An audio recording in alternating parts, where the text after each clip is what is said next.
Pues vamos a comenzar entonces, hermanos, hablando de la oración de Jonás. Jonás y su profunda oración. Ahorita vamos a ver por qué es profunda la oración de Jonás. Y lo vamos a hacer en 4 partes. Vamos a hablar primeramente del contexto que pasó para que ocurriera esa oración. Vamos a analizar la oración como tal. Después vamos a hablar del arrepentimiento de Jonás.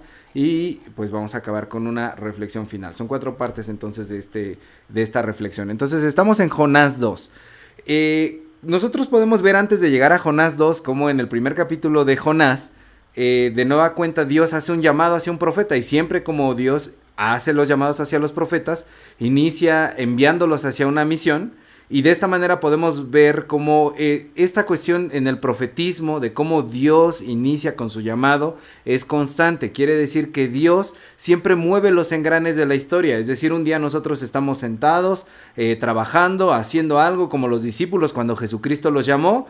Y allí es cuando Dios aparece en nuestra historia y nos invita a participar de forma activa en la historia. Dios quiere que seamos actores activos junto con Él. Nosotros no creemos en que Dios mueve los hilos de la historia como si fuéramos marionetas, sino que nos invita a que nosotros podamos participar. Nos ha dotado de una libre voluntad a través de la cual nosotros podemos responderle a Dios que sí o que no. Pero de lo que sí es seguro es que cuando Dios te llama, nadie sale igual de un encuentro con Dios. Nadie sale igual. Porque si le dijiste que sí a Dios, entonces empiezas un viaje extraordinario con Él. Y si le dices que no, pues también empieza un viaje extraordinario que a veces pues termina de mala manera, pero otras veces termina como precisamente estamos viendo aquí en el libro de Jonás. Jonás se le aparece Dios y le dice, ve a Nínive, pero Jonás dice no. Jonás decide irse en una embarcación hacia Tarsis, hacia el lado contrario. Lo primero que podemos distinguir entonces en este profeta es que él prefiere no contradecir a nadie. Y como prefiere no contradecir a nadie, prefiere de esa manera tampoco contradecirse a sí mismo y no hacer algo que le incomode y salir de ese estatus de una permanencia pues cómoda, que era la que él tenía, ¿no?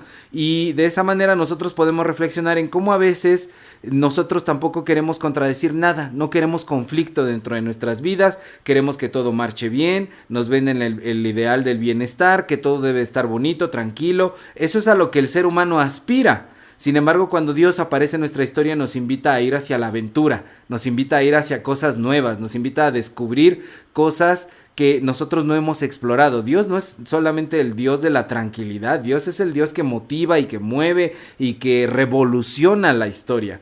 Entonces ahí vemos como Jonás pues decide no contradecir. Es de esas personas que le gusta quedar bien con todos, es de esas personas que le gusta no tener tantos problemas, tantos conflictos. Yo no me meto con nadie, que nadie se meta conmigo, y de esa manera quiere vivir su vida. Sin embargo, una vez que pues Jonás va a la embarcación, viene esta tempestad, los marineros ahí que van junto con él echan suertes y descubren, pues la suerte cae sobre Jonás y dicen, por tu culpa nosotros estamos así. Jonás propone y dice, échenme al agua, y cuando ustedes me echen al agua, pues él se va a calmar, porque yo vengo huyendo de Jehová Dios, ¿no? Porque cada uno de ellos estaba orando a su propio Dios y dicen, bueno, ¿tú a qué Dios sirves? Yo sirvo a Jehová, yo le temo a Jehová y sé que vengo huyendo de él, y si ustedes me arrojan al mar, ahí se va a acabar todo. Y entonces el capítulo 1 termina diciendo, pero Dios tenía preparado allí un pez para que se tragara a Jonás.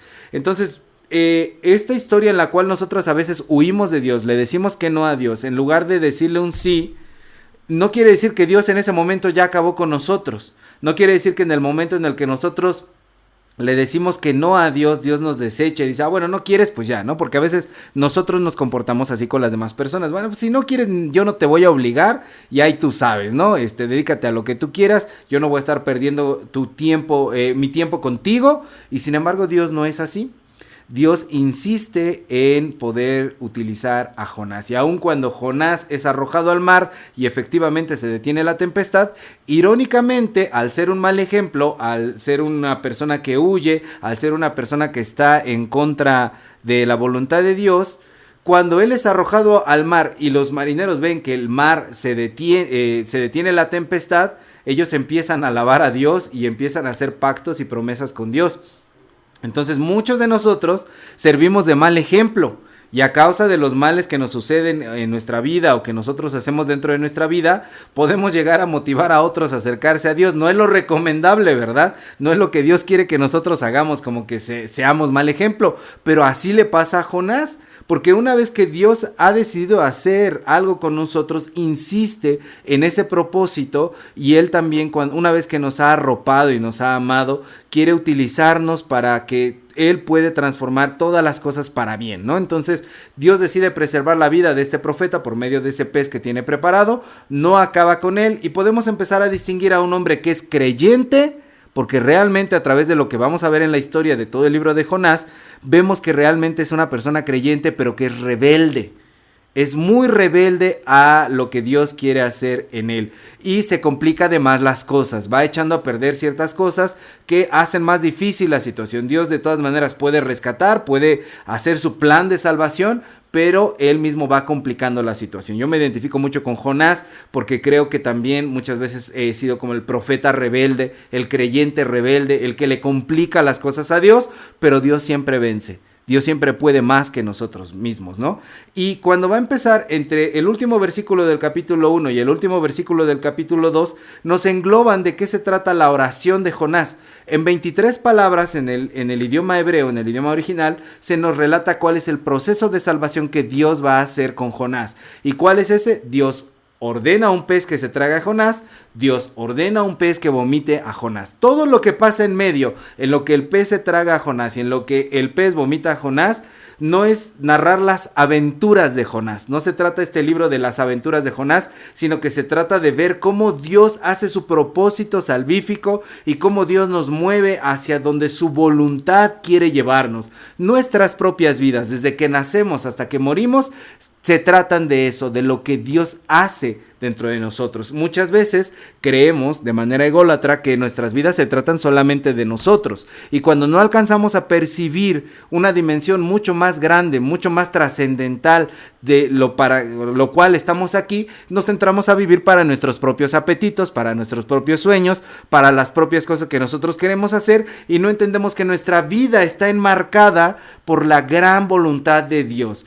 Por algo nacimos, y el día que vayamos a la tumba va a ser porque cumplimos esa voluntad de Dios. Entonces, a pesar de los pesares, Dios quiere mostrar en nosotros sus planes y sus designios salvíficos. Y ese es el contexto en el cual nos enfrentamos. Algunos expertos, algunos eruditos dicen que Jonás realmente no existió, que se trata más bien como de una cuestión de una parábola. Otros discuten que esto haya sido así porque encuentran a Jonás dentro de algún periodo específico de la historia de Israel, pero más allá de si existió o no existió, la historia aquí la tenemos y la tenemos que tratar como tal. Y lo que sabemos es lo que nos dice la palabra de Dios, y la palabra de Dios nos habla de este hombre que tiene rasgos que son totalmente como nosotros como seres humanos. Y lo que empezamos a ver ahora, si analizamos su oración, si vemos ya en el capítulo 2, en el versículo 1, dice: entonces oró Jonás a Jehová su Dios desde el vientre del pez.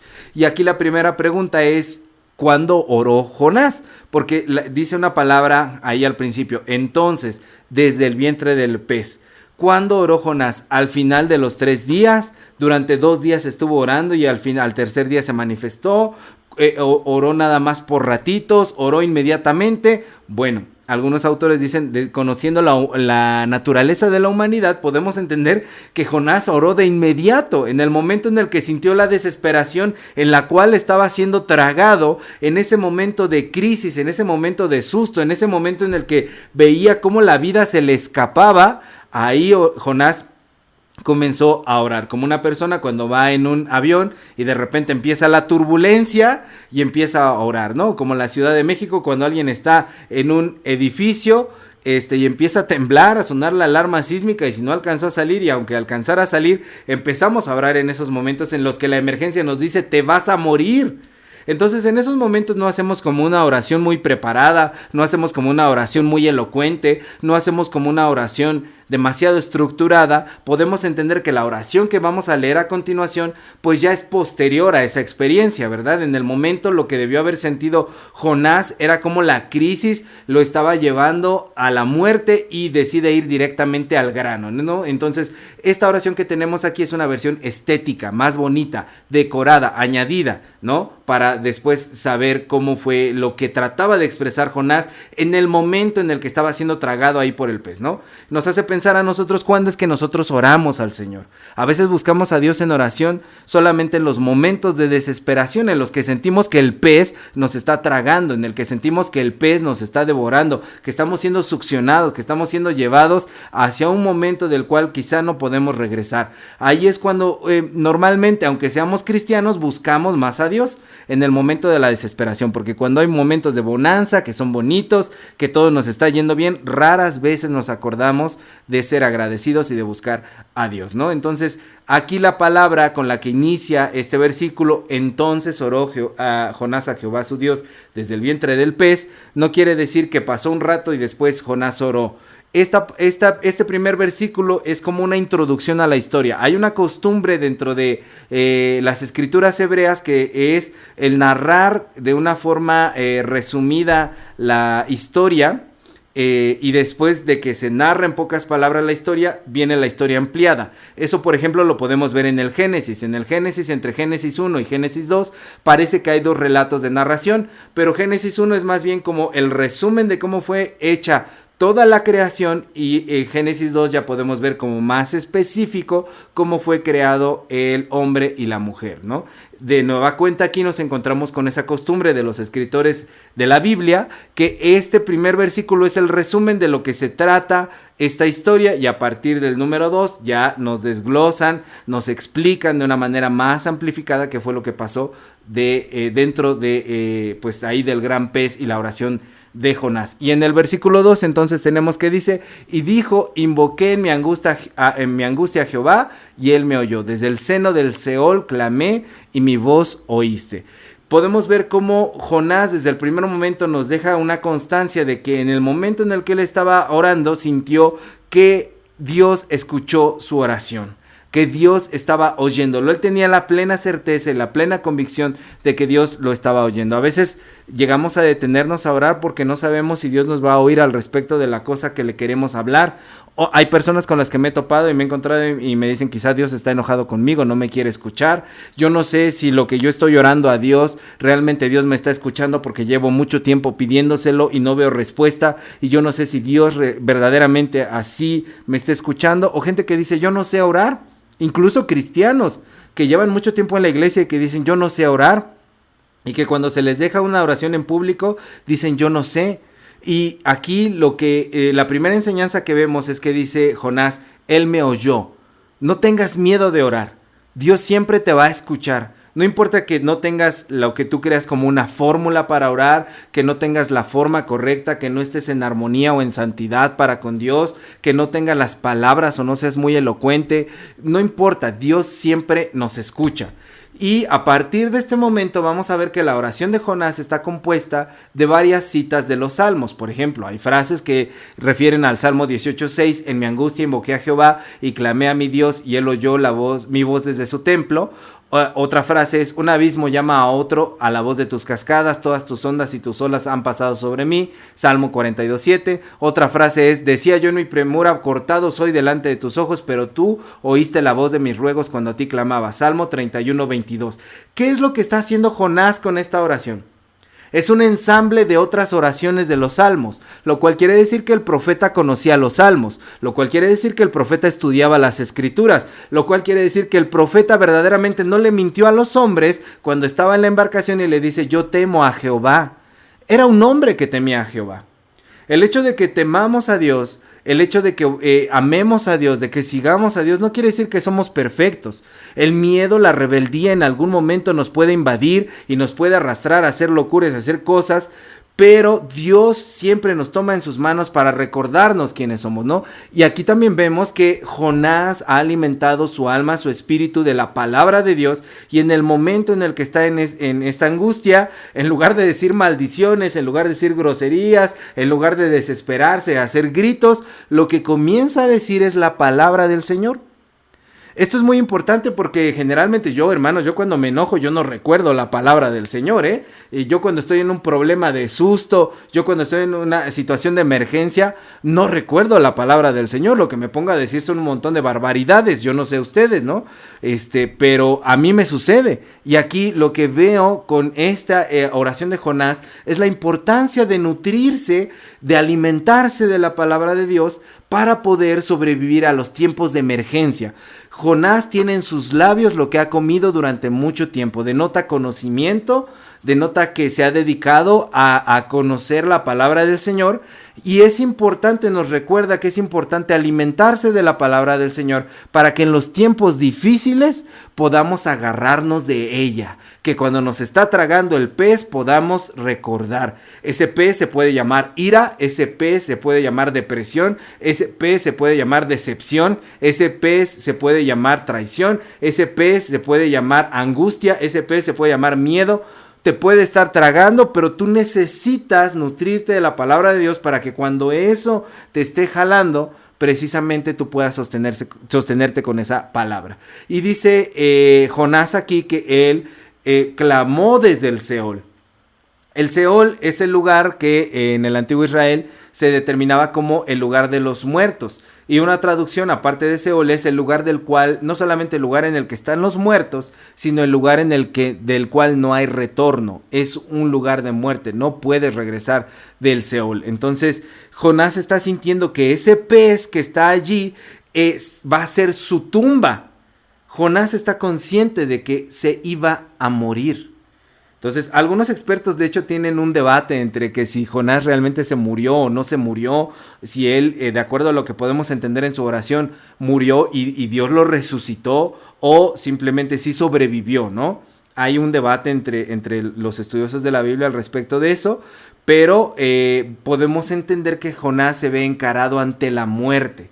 Y cuando, yo no sé si ustedes han tenido alguna situación en la que hayan visto de cerca la muerte, pero cuando enfrentas la muerte y sobrevives, la vida ya no vuelve a ser igual.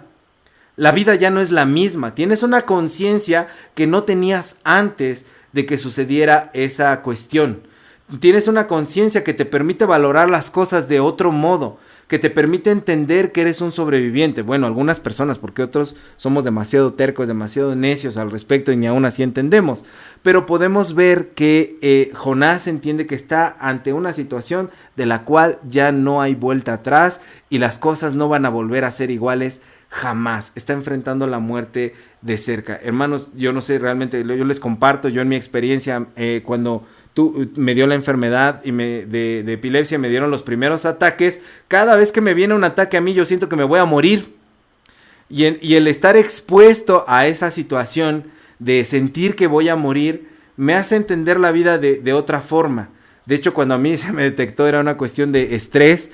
Y a partir de ese momento me di cuenta de que no podía dedicar mi vida a malgastarla de esa forma en la que la estaba malgastando. Entonces, Jonás, aquí yo empatizo con lo que veo en Jonás, porque me parece que Jonás también está consciente de que está ante una situación de la cual no puede seguir siendo el mismo Jonás que huye de la presencia de Dios. Está encarando la muerte, está viendo la película de su vida pasar ante sus ojos y eso cambia totalmente la perspectiva del profeta. Dice el siguiente versículo: me echaste a lo profundo, en medio de los mares, y me rodeó la corriente. Todas tus ondas y tus olas pasaron sobre mí. Entonces vemos cómo Jonás está diciendo que se siente hundido bajo el agua que tiene un simbolismo del lugar en donde habitan los demonios, de los malos espíritus, el lugar donde habitan todos las malas cosas. Reconoce que todas estas cuestiones que ahora están encima de él han venido a causa de lo que él ha hecho, y dice: me echaste en lo profundo. No porque le esté echando la culpa a Dios diciéndole tú me sumergiste aquí, sino porque reconoce que por encima de todas estas potestades que habitan los mares, en el concepto de los israelitas, eso creían en aquella época, encima de todas estas cosas que hay en los mares, por encima de eso gobierna Dios. No está culpando a Dios, dice, por tu culpa estoy aquí, tú me echaste, sino que está reconociendo, por encima de esto, no son los problemas, no son las potestades del mal las que me tienen aquí, tú eres el que me está agarrando de su mano. Por encima de estos problemas que estoy teniendo, por encima de estas tribulaciones por las que yo estoy pasando, eres tú el que me está sosteniendo. Tú no tuviste la culpa, pasaron por muchas circunstancias, en este caso fue mi desobediencia, en el caso de Jonás, pero tú eres el que está gobernando por encima de las cosas, ¿no? Entonces intuye que hay algún propósito que Dios puede llegar a ejecutar en medio de la tribulación que él está atravesando. No es un castigo que Dios comenzó para, órale Jonás, fuiste desobediente, ahí te va, te voy a echar al fondo del mar. No, entiende que se equivocó, que hizo cosas mal, pero que por encima de todo gobierna Dios. Y podemos preguntarnos como Jonás en este momento, ¿por qué estaba allí Jonás? ¿Por qué estaba allí rodeado de mares, rodeado de las corrientes de las aguas? ¿Por qué estaba en esa situación? ¿Era necesario que Jonás estuviera allí? Y podemos preguntarnos nosotros también al respecto de nosotros, ¿por qué estoy yo allí? ¿Por qué estoy yo pasando por esta circunstancia que estoy atravesando? Por esta ansiedad, por este enojo, por este hastío, por este hartazgo. ¿Por qué estoy pasando por este miedo? ¿Por qué estoy pasando por esta situación? ¿Era necesario que yo estuviera allí? ¿Qué factores ocurrieron? Antes de echarle la culpa a Dios y decir, Dios sabrá, Dios tiene algún propósito. No, a ver, ¿por qué está pasando esto que está pasando? A veces, es cierto, es nuestra desobediencia como Jonás, las consecuencias de nuestros malos actos, de nuestras malas decisiones, incluso de nuestros descuidos. Pero hay veces que también pasamos por problemas que tienen que ver con carácter natural, biológico, como las enfermedades, no tienen que ver con nosotros. Y distinguir de dónde vienen los problemas y por qué estamos aquí nos ayuda a poder despejar culpas. Nos ayuda a poder despejar responsabilidades y poder encontrar soluciones. Porque si creemos que todo es de la mano de Dios, así nada más, y Él va moviéndonos como si fuéramos títeres, solamente ponemos sobre nosotros una gran losa muy pesada. Muchos de los problemas que tenemos también ocurren por el carácter de otros, porque tiene que ver con las decisiones de otras personas. Y a veces cuando nos suceden tragedias dentro de la vida nos llegamos a culpar y decir, fue mi culpa que esto ocurriera, fue mi culpa que esta persona se muriera, fue mi culpa que esta persona se enfermara, fue mi culpa que esta persona causara esta situación, este problema dentro de mi familia. No se trata de culpar, sino de entender la razón por la cual estamos allí. Si nosotros no entendemos la razón, no podemos plantear una solución.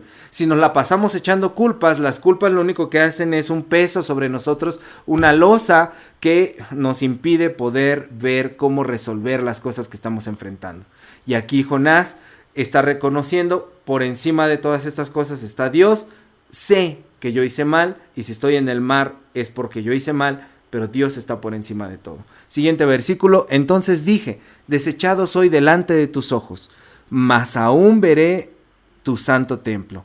Entonces vemos cómo el dolor de Jonás tiene que ver más allá con sus circunstancias físicas. El dolor verdadero de Jonás está en que está separado de Dios. Por eso él inmediatamente dice, cuando yo pensé que tú me habías, cuando yo vi que todo esto me había pasado, pensé que tú me habías desechado. Pero yo pienso que todavía puedo llegarte a ver a ti en tu santo templo. Entonces recuerda el templo, recuerda una vida de adoración, recuerda una vida de poder estar en comunión con Dios. En esa época el único lugar válido para poder rendir adoración a Dios era el templo. Entonces vemos que Jonás de alguna forma se deja sentir que lo que le duele verdaderamente es esta separación del propósito y de la voluntad de Dios. Y al ser educado como una persona, él era israelita, ¿no? En el norte,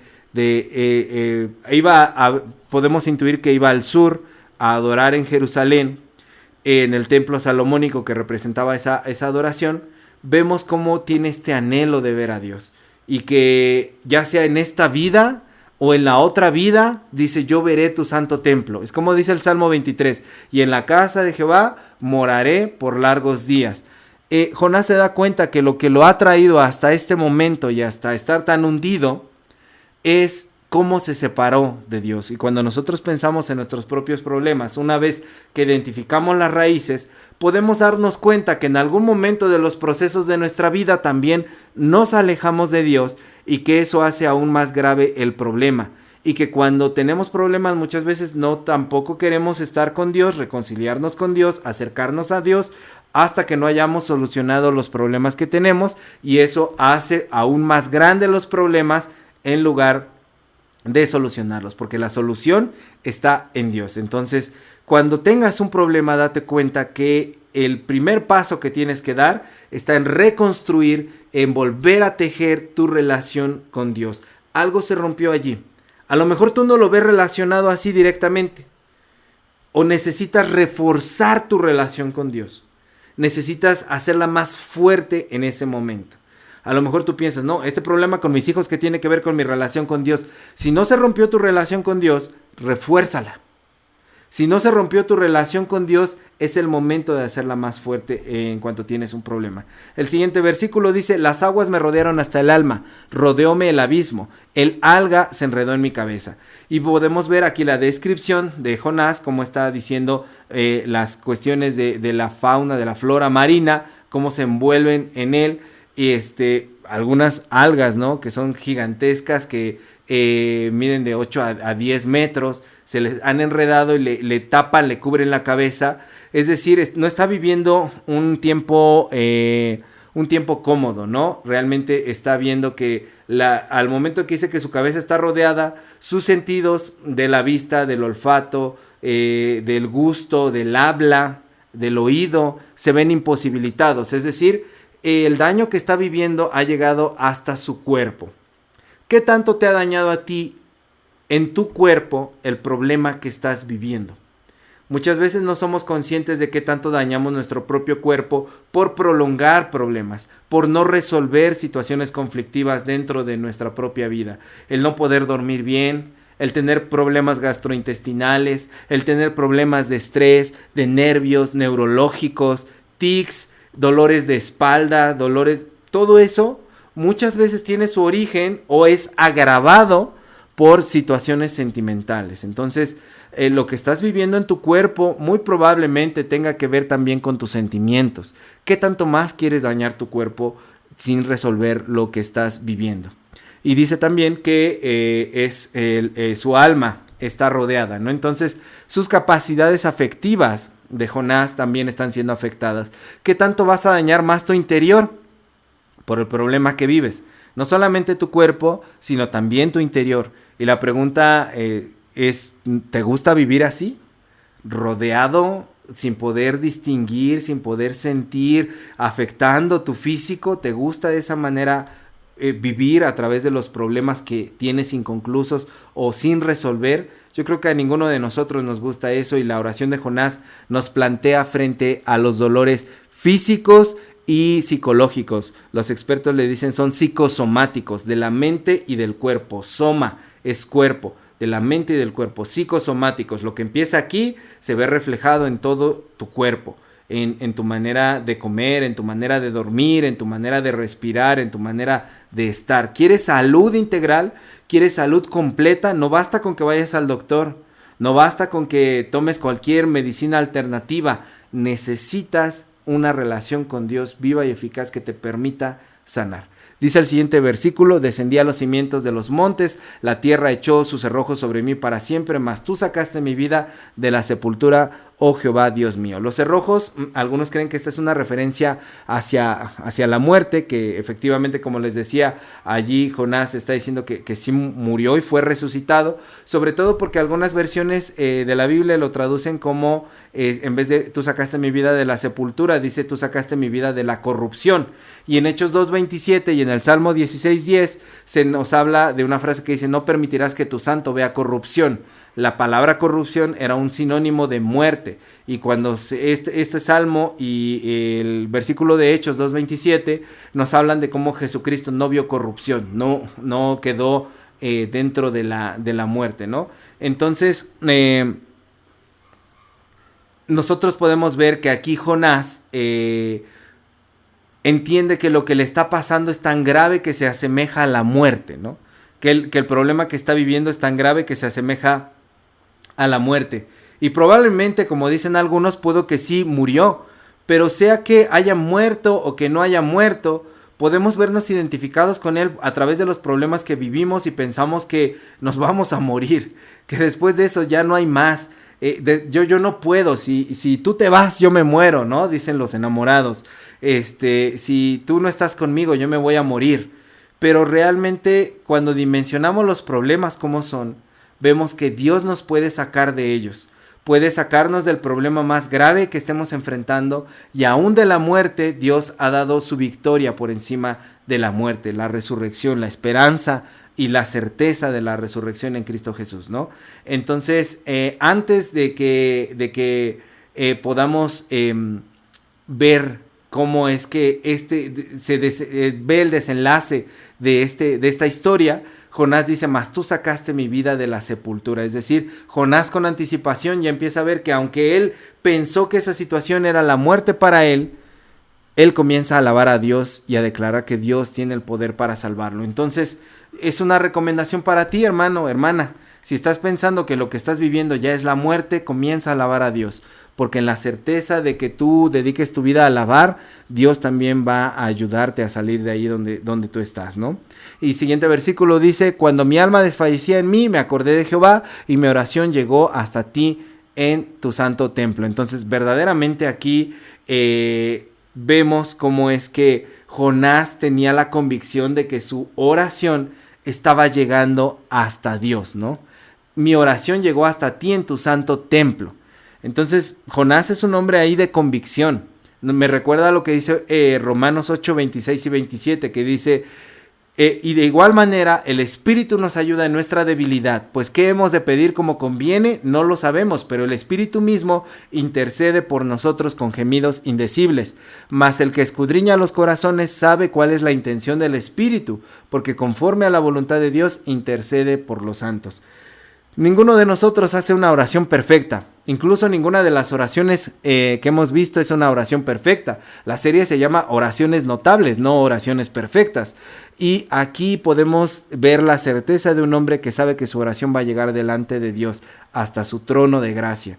Y entendemos que hoy nosotros los cristianos nos ha sido dado esta palabra que decía el apóstol Pablo, acerca de que incluso si nuestra oración es la peor oración de todas las oraciones que se puedan haber hecho en toda la historia, el Espíritu Santo intercede por nosotros, perfecciona nuestras oraciones, hace que lleguen delante de Dios. Entonces podemos tener la certeza de que en nuestra imperfección Dios nos está escuchando, ¿no? Allí en donde no había templo, en donde estaba dentro de una ballena, de un pez, ¿no? Que, bueno, algunos expertos dicen que sí pudo haber sido una ballena, incluso se habla como de ciertos tiburones gigantescos, ¿no? Que existían en esos mares, pero no se tiene certeza de qué pez sea. Pero bueno, dentro del pez, ahí Jonás, donde no ve el templo, está seguro de que su oración va a llegar hasta la presencia de Dios. ¿Cómo orar? ¿Estaré orando mal? No temas de orar, porque Dios perfecciona esa oración. Y sigue diciendo allí Jonás: los que siguen vanidades ilusorias, su misericordia abandonan. Es decir, estas palabras tienen significados muy profundos en los idiomas originales. Dice: los que siguen vanidades que destruyen, los que siguen ideas vanas que traen calamidades, los que siguen ideas vanas que traen problemas y que son mentirosos, dejan de sentir misericordia. Pero esta palabra misericordia, Gesed en hebreo, también significa bondad y también significa agradecimiento a Dios. Lo que está diciendo aquí Jonás es que los que se comportan de la manera en la que él se comportó, siguiendo esas ideas que traen destrucción, dejan de vivir una vida en gratitud para con Dios. Yo no sé qué ideas a lo mejor a veces seguimos a diario que nos alejan de Dios, pero es bueno poder hacer un análisis. Jonás era rebelde, Jonás era idólatra porque se amaba más a sí mismo, y finalmente terminó haciendo actos dañinos. Y esto termina por volvernos ingratos y alejados de Dios, ¿no? ¿De qué necesitaba ser salvado Jonás? Necesitaba ser salvado no de eso, de la situación del pez. Necesitaba salvarse de sí mismo, de sus vanidades ilusorias, de sus pensamientos destructivos, de sus pensamientos que se autosaboteaban a sí mismo. ¿Cuántos de nosotros no tomamos decisiones que parece que nos pusiéramos el pie a nosotros mismos todo el tiempo? Así es como estaba comportándose Jonás, vivir en la idolatría de importarse más a nosotros mismos, ¿no? Y termina diciendo ahí Jonás en su oración: mas yo con voz de alabanza te ofreceré sacrificios, pagaré lo que te prometí, la salvación es de Jehová. Entonces vuelve de regreso a Dios, está alabando de nueva cuenta a Dios, le ofrece un sacrificio y ofrece cumplir sus votos, sus palabras. Entonces aquí está hablando con convicción Jonás al final de su oración. Está haciendo una declaratoria de principios. Yo voy a regresar con Dios, pero a partir de ahora voy a poner mi vida en sacrificio, es decir, en ofrenda a Dios. Voy a cumplir lo que le he prometido a Dios con mis palabras y voy a alabarlo, a vivir alabándolo. Y yo me preguntaba cuando leía esto, ¿cómo regreso yo a Dios cuando Dios me salva o cuando Dios me perdona? Habemos muchos, hay muchos, que cuando Dios nos saca de una, nos volvemos con la peor ingratitud de las ingratitudes. No nos acordamos de alabar a Dios, no vivimos nuestra vida como una ofrenda a Dios, no cumplimos lo que le hemos prometido a Dios, simplemente no vivimos la vida como si no hubiera pasado nada. Acabamos de atravesar todos a nivel mundial una cuestión tremenda como una pandemia que se llevó a millones, y los que estamos de este lado, sea que hayamos perdido a alguien o no, ¿realmente aprendimos algo? ¿Realmente agradecemos algo a Dios más allá del egoísmo? ¿Vivimos nuestra vida de forma que ahora son ofrendas a Dios? ¿O parece que nuestra vida simplemente jamás el pez estuvo a punto de devorarnos? Entonces Dios salva ya a Jonás no solamente del pez, lo salva de sí mismo, lo salva de su forma de pensar, de su forma de actuar. Esa es la verdadera salvación de la verdadera muerte. No, la muerte no era que estaba en el mar, la muerte no era que estaba en el pez, la muerte era que vivía sumergido en su egoísmo por no querer ir a ayudar y a profetizar hacia los demás. Y después descubrimos toda la forma de pensar de Jonás, que efectivamente nos permite ver cómo es que él vivía, ¿no? Y la pregunta para nosotros es: ¿de qué forma estás yendo más allá de ti mismo?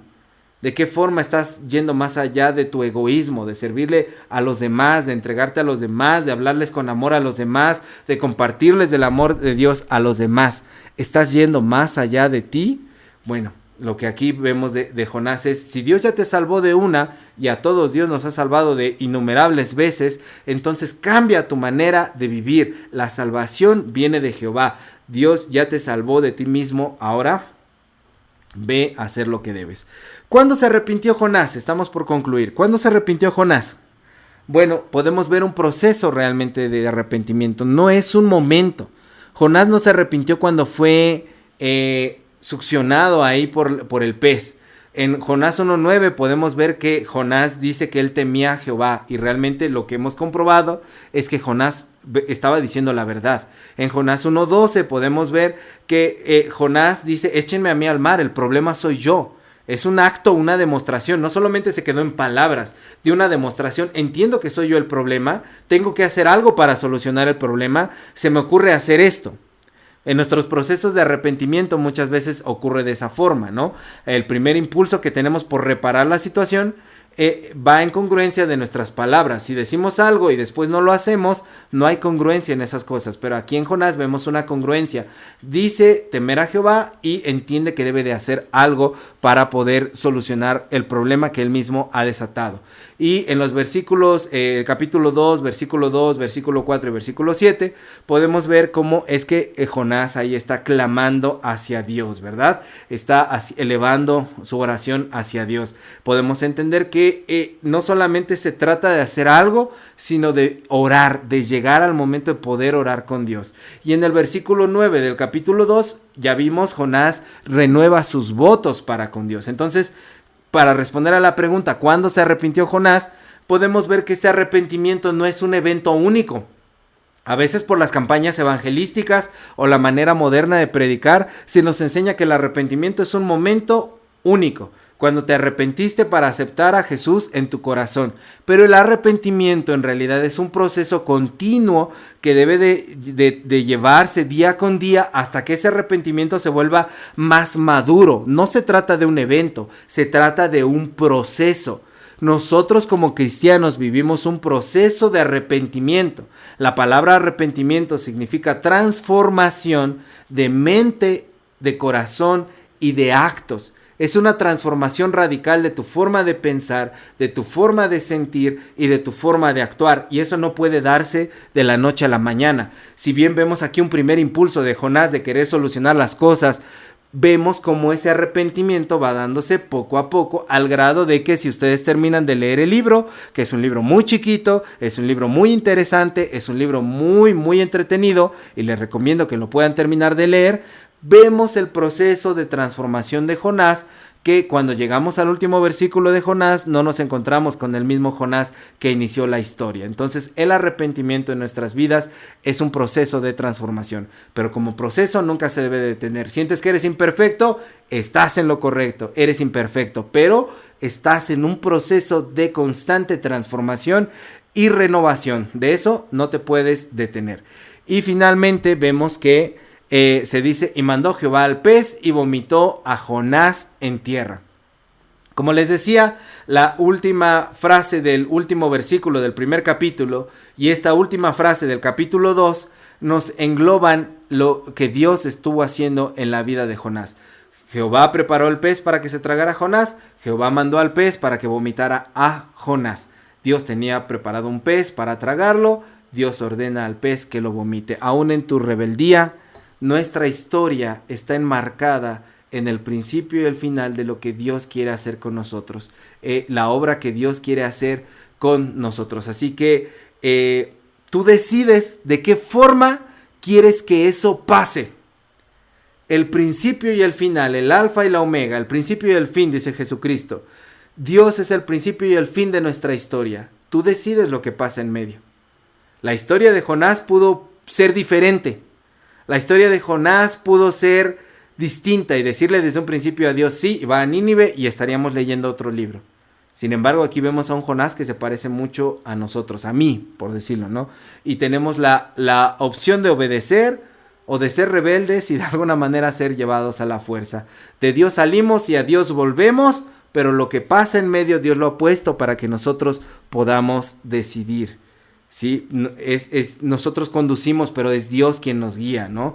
Llevamos el volante de este carro, pero es Dios quien lleva la dirección. Así que lo que pase en el camino, tú tienes la posibilidad de decir hacia dónde lo quieres llevar. Si te complicas de más la historia, o vives una vida que sea agradable, dichosa, duradera, llena de bendiciones.